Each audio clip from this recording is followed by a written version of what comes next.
Welcome back to part 2 of our podcast, 217 South Mills. If you have not yet listened to our podcast last week, make sure you go ahead and do that. Otherwise, this podcast won't make a whole lot of sense. Welcome to episode 2 of 217 South Mills. So for all you out there watching us on YouTube, apologies for the last video cut off. It's been kind of a long journey for me and Bill trying to figure out how to do IT and AV stuff. I'm sorry, and we're not very good at it, but we're trying. So we're definitely learning. There's been a lot of time, a lot of hours spent on Google and trying to watch videos on how to do this, because this is not our wheelhouse or even close. And when this was probably one of the biggest hurdles we had doing this, was just trying to figure out, it seems easy, like when you see people do it so seamlessly, but it's not easy at all. There's been a lot of trial and error. So again, our apologies. What's the deal called at the library that you pull that drawer out and you look at the index card? We're in the libraries. Yeah, that would be the Dewey Decimal System. I almost wanted to go in the Dewey Decimal System and look up how to do a podcast from start to finish, where it details every single thing. Yeah. You can't find it on YouTube. We can't find it on Google. We do have one guy, I got to figure out his name because I'll even try and put him in the show notes, that gave us a ton of info on the mixer and stuff like that. So we're appreciative to those contributors out there. But yeah, it's been a learning process. We're excited to do it. It's something that's keeping us busy. We're having fun doing it. Mm-hmm. Yeah, there's a little bit of yelling from time to time and a little bit of we're taking a break for the rest of the day. But we're still here, so we got to figure it out. But the battery system is a question. So any of you listeners out there, you contributors, or you other podcasters out there, do you use a dummy battery? What kind do you use? We basically have the 3 battery system, and we're trying to do a battery per episode because we've tested it, and the battery should last up to an hour. So we feel if our episodes are less than an hour, we should be good. But here we are, episode 2. We're excited to be back. What we're going to be talking about in this episode is our individual recruitments, how we got to UW, how both of us met, what our vision for the show is going to be, because I think year 1 is going to be a lot different than the future years when, like we have millions of followers. We're going to be talking about different things down the road. And then lastly, I'm sure the question's out there. We got the merch on. We got the hats on. Joe's working the gear. 217 South Mills. We're going to tell you what that's all about. I'm sure some of you already know. Some of you listeners have probably been there, have probably experienced some fun times with us. But let's start off with recruitments. I'll start with mine. So as I said in the last episode, born and raised Scranton, Pennsylvania. When it comes to Division I football, I realized right off the bat, whether offensive line or defensive line, I was an undersized guy. I think my heart and will is like 6'6", 6'7", but legit, I'm probably like around that 6'3", 6'4" mark. Wouldn't you agree? Do we dare say you were the Rudy of Scranton, Pennsylvania? I'd maybe argue that, but we do have, we'll get into this in later episodes, we do have Matt McGloin, who I played baseball with his older brother, that quarterbacked at Penn State, and he sort of turned into the Rudy. He actually has one of my favorite hoagie shops. Hoagie, for you people in the Midwest, it's a sandwich, a sub, what we call it hoagies. Italian-American, it's a hoagie. On the side of Catalano's Deli, he's got a mural, this kid. Okay. QB'd at Penn State. QB'd like a year and a half at Penn State. I mean, love the kid. Nice. I'm thrilled with my hometown. He didn't win no Rose Bowl, though. Huh? True. He ain't even Italian. He's Irish. Ooh. What are you doing putting an Irish kid on the side of an Italian guy? But I do love him. I love his family. I can't say enough positive things about him, but I don't think I'm getting that movie made. So recruitment-wise, I knew I was undersized.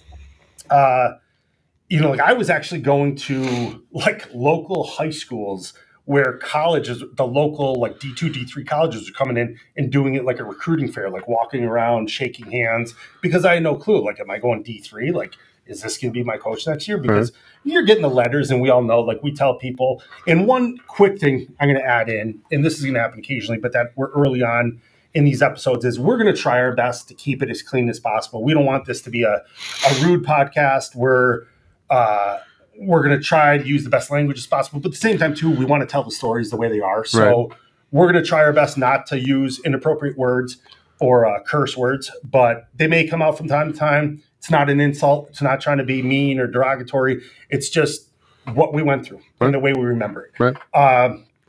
So back to my recruitment. So it was as small as Division II, Division III schools.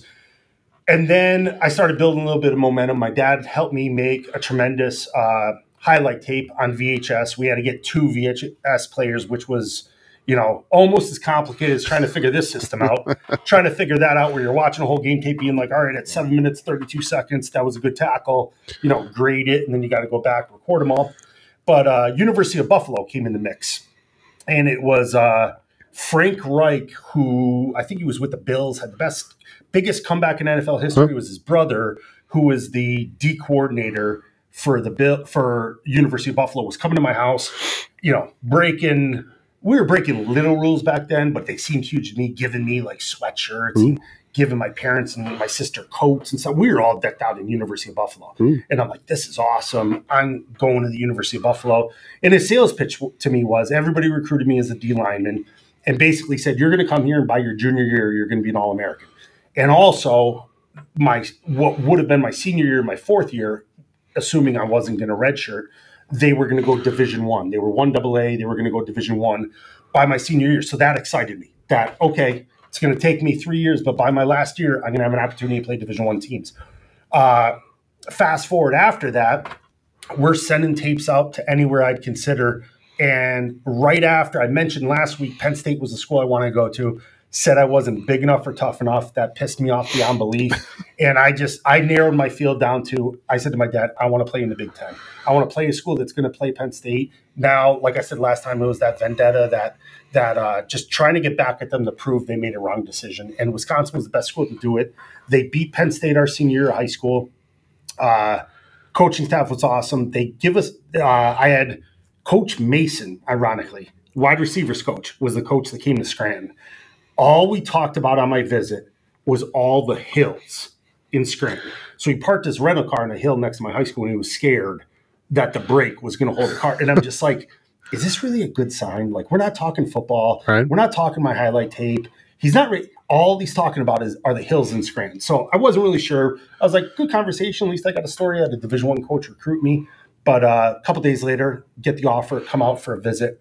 My mom and I decided we're going to go out. My mom and myself together. My dad was working. They put us on a prop plane from Scranton. Now, Scranton, Pennsylvania, Scranton has an international airport. It's called the VOCA, Scranton Wilkes-Barre International Airport. We fly 1 flight a week to Canada, but we are international. We're on the big stage. But we fly a prop plane from Scranton to Chicago.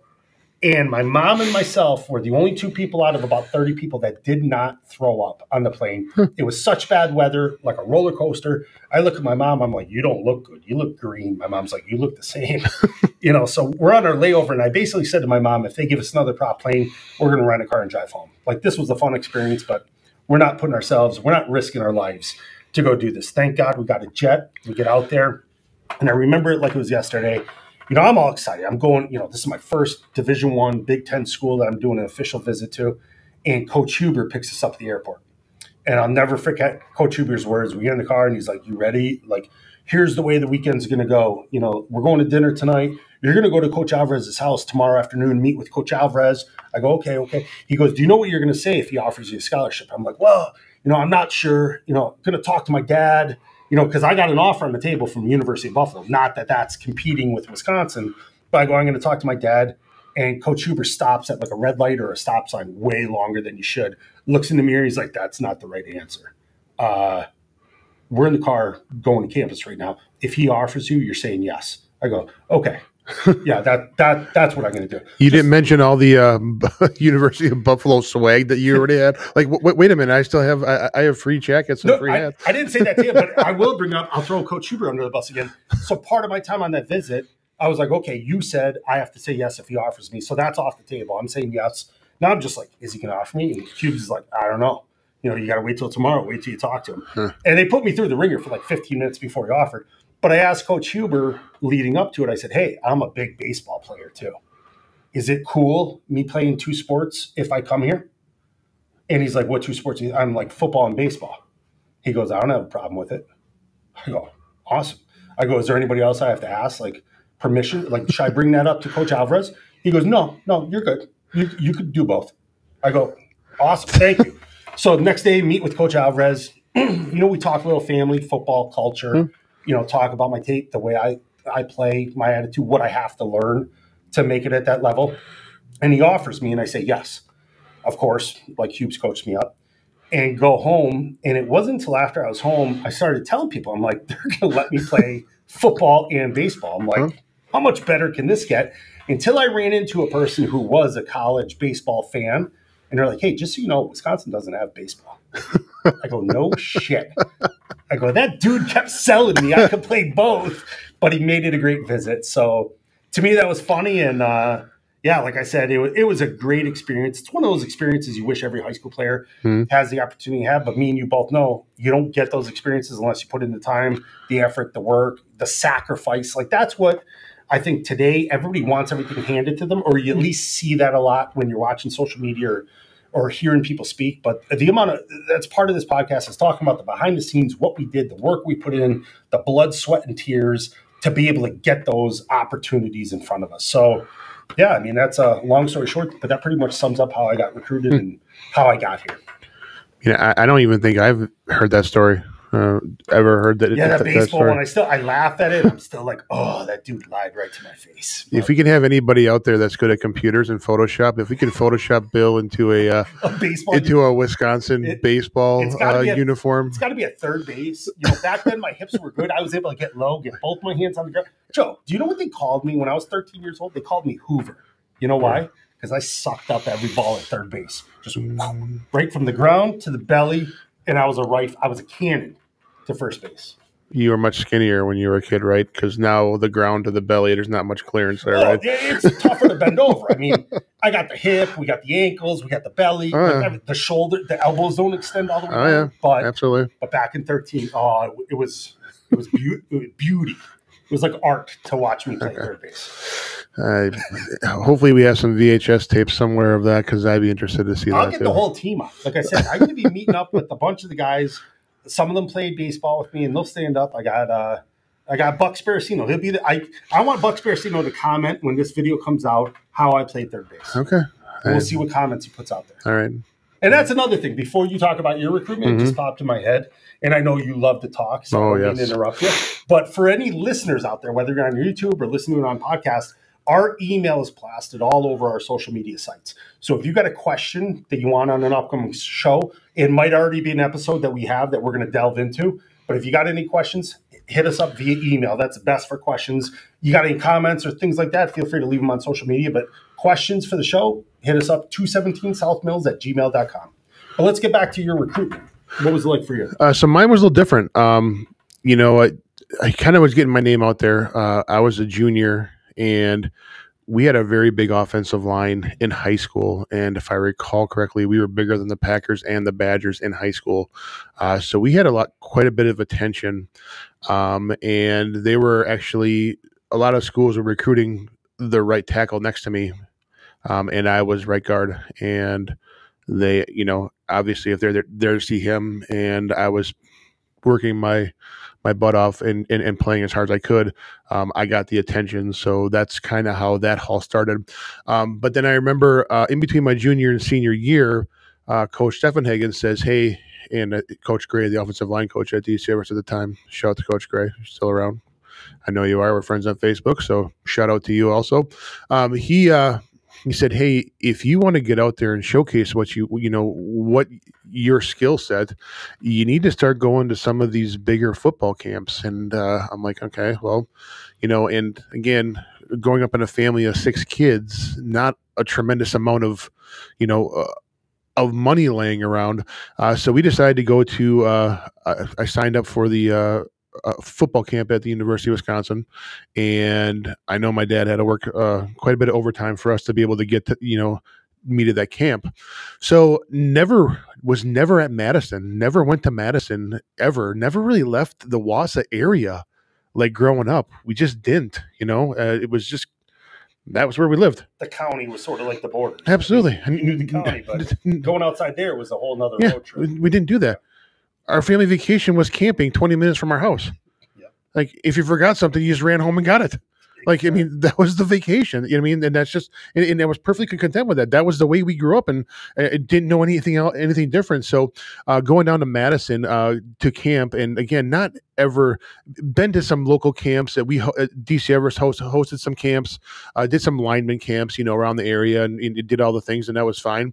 Went to this camp, and it kind of blew my mind. First of all, being on the field and turf. I mean, being a small town kid, being in Madison was unbelievable, because it's kind of a culture shock for me.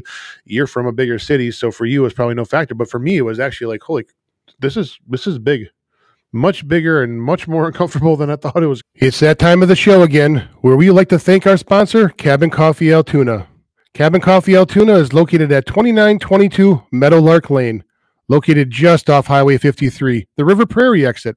Stop by and try my favorite drink, the Ice Breve, with sugar-free caramel, sugar-free chocolate, and sugar-free vanilla. It's great tasting and fits into all your parameters for your keto diet.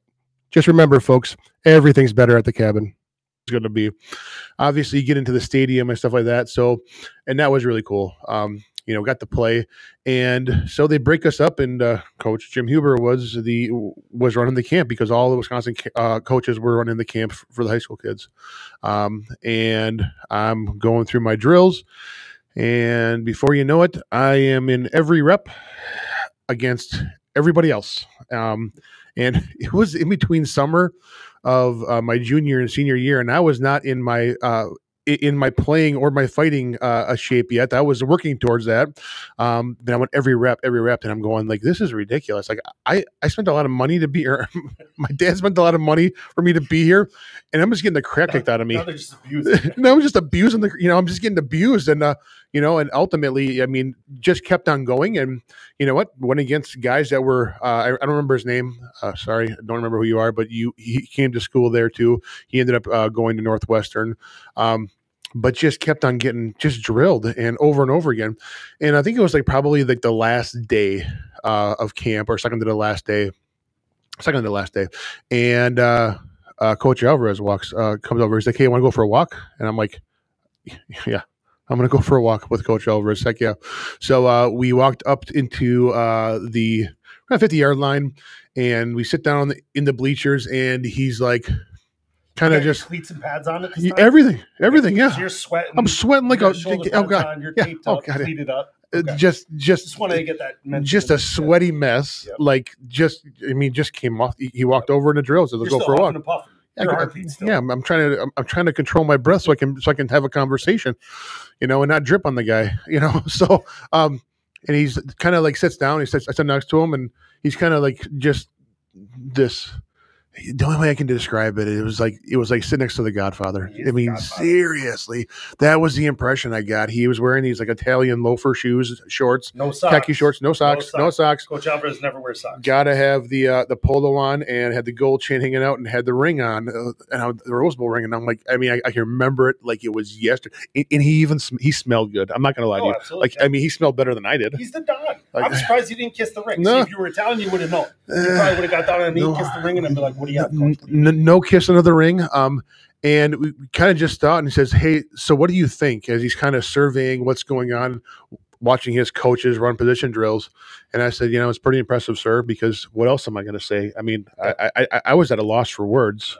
And he's like, so I've been talking to Coach Hughes, and you're really putting out effort here. We really like what you've seen. You've been on our radar.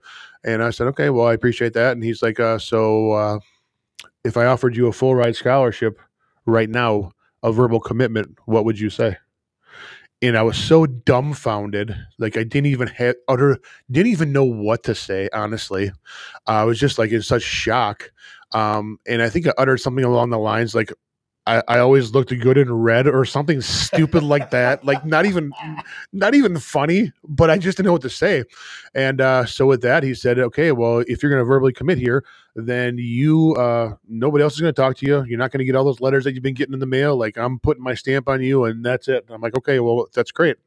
So I was like on cloud 9, because this is obviously something I've been working for just to play at this level, to get to that level.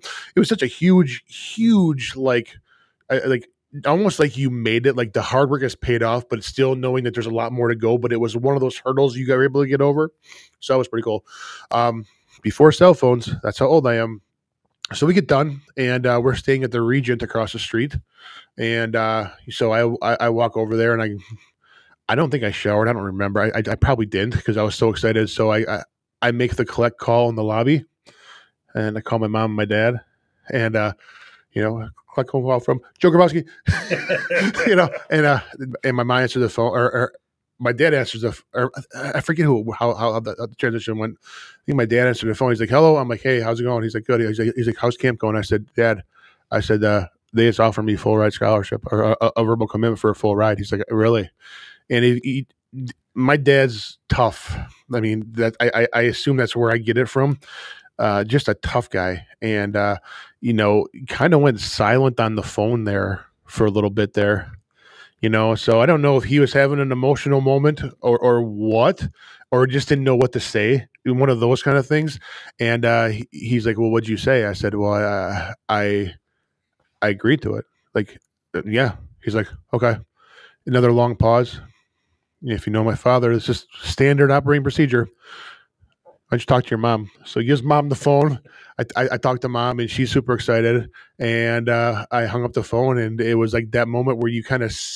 I remember hanging up the phone, hearing the click, and sitting back and being like, "Holy cow! Like this just happened." Like one of those moments that are encapsulated in my mind and in time, like all of it, like the smell of the Regent in the lobby. I mean, all of it was just trapped in my skull. You feel like you're on top of the world. Absolutely, 100%. You feel like, because we were athletes and we worked hard for what we wanted, we were still fans that whole time growing up. And it's like you became what you idolized. As a kid, absolutely, we always looked up to, like, God forbid if there was that moment, like even taking it back to like being in grade school or middle school, going to a high school game, and the team comes out the tunnel, and you're like 5 feet away, and you're like, "Holy cow, I want to be that guy someday." And getting that offer, it's like, well, we want you to be that guy. It was unbelievable. And as a kid growing up, I loved Notre Dame. And I would watch Notre Dame on a black and white TV. And it was hard to tell when they were playing other teams that didn't have emblems on them. But I mean, so Notre Dame was like, and I was recruited by Notre Dame heavily. But there was just that moment in time was such like, it's the one you read about in books that don't happen to you. It's the movie scene that you see that doesn't happen to you. And it was just one of those life turning moments in your life that set your course for a whole different way than you were planning on going. So my two takeaways from your story: one, I think I'm so grateful that you didn't tell your dad that you responded to Coach Alvarez. I told him I looked at him because I think your dad would have killed you. Yeah, probably. And two, I feel like your mom, Mr. Grabowski, made cookies for the whole lower half of Marathon County after she got probably. The phone. You're like, we don't have to pick them up till tomorrow. I'm going to bake cookies for everybody as a celebration. I bet you everybody got W cookies. And there's definitely a story behind my mom and cookies. Trust me. It's was a big part of the offensive lineman in the mid 90s to the 2000s. So yeah, but yeah. So and then as far as the other recruiting part is, when I did, finally they were still recruiting me, and they did the visit to my house. Again, we're kind of, I remember Mom and Dad bought a new couch and a new chair for that occasion. For the visit. Nice. So we sporting a new couch and a new chair. And Coach Were you allowed to sit on it before the coaches came? I think it was delivered the day before, so there wasn't a whole lot of downtime for that. And then Coach Alvarez and Coach Palermo came over to the house, and my mom fed him pot roast, and we had the entire huge family of mine, like all 8 of us, sitting around the table with Coach Alvarez and with Coach Palermo. So that was just a cool experience for my folks too. Just a really cool, kind of, I don't know, just you feel super duper important, I mean, the red carpets rolled out. It was just a really cool experience. Very cool. Very cool. Well, that's sort of our recruitments. What we envision for the show. I'll start us off with my one thought, and you could fill in whatever I'm missing, is we feel like a lot in year one is a lot documenting the stories that we have. We got a bunch of episodes laid out there with different categories or subjects or titles for what we want to discuss, but we're going to also try and hit on things that are actually happening, whether it's combines or the draft or mini camps, off-season workouts, OTAs, preseason. we'll chime in from time to time on that. But basically, it's about documenting these stories. Right. After that spot is done, then we're going to get into a little bit more current events, talking more Badgers, recruiting, Packers, and also talking about our personal life. Like, obviously, I got into hunting more recently. Joe hunted more often as a kid, talking about our hunting experiences, preparing meats, parenting, having kids, just life, dieting. We've been trying on and off dieting for the last year and trying to see what works, what doesn't work. We're back at it right now, so if anybody wants to jump on board with us, we're trying to do a quasi-carb-free, sugar-free diet, and but also getting back in the gym and working out a little. So just talking about all that stuff. And what would you say? That's and at some point in time, we kind of want to have people on, like, because we're still in connection with other Badgers and with people and friends that are just pretty cool. And just a cool experience for us to still be friends with them and have people on here and get their perspectives too. I know Bill mentioned possibly going on the road here. Like, I mean, that's something we want to do, and we just kind of encapsulate all of our experience. But like after the stories are done, we still want to be able to continue this and bring a quality product and at least be entertained ourselves, and entertain people out there. And I'm glad you brought up the traveling. Like there are a ton of people that live in the Midwest, let alone all over the country where, like we do have the luxury where we have time from time to time to be able to travel. And whether it's going to Madison or Green Bay or Chicago or hopping on a flight going to Florida to see some former Badgers. Absolutely. Doing that. Also maybe going to a Badger game one of these years and doing the podcast at a game. Because another thing that fans don't realize is our experience with football takeaway tailgating. We never, like obviously we're playing, you don't get to tailgate, but I could, to this day, there's certain memories that you can't get out of your head. And one of them for me is the smell of brats and beer, taking the bus from the in-towner in Madison to Camp Randall. And what would you say? It's like 8 blocks.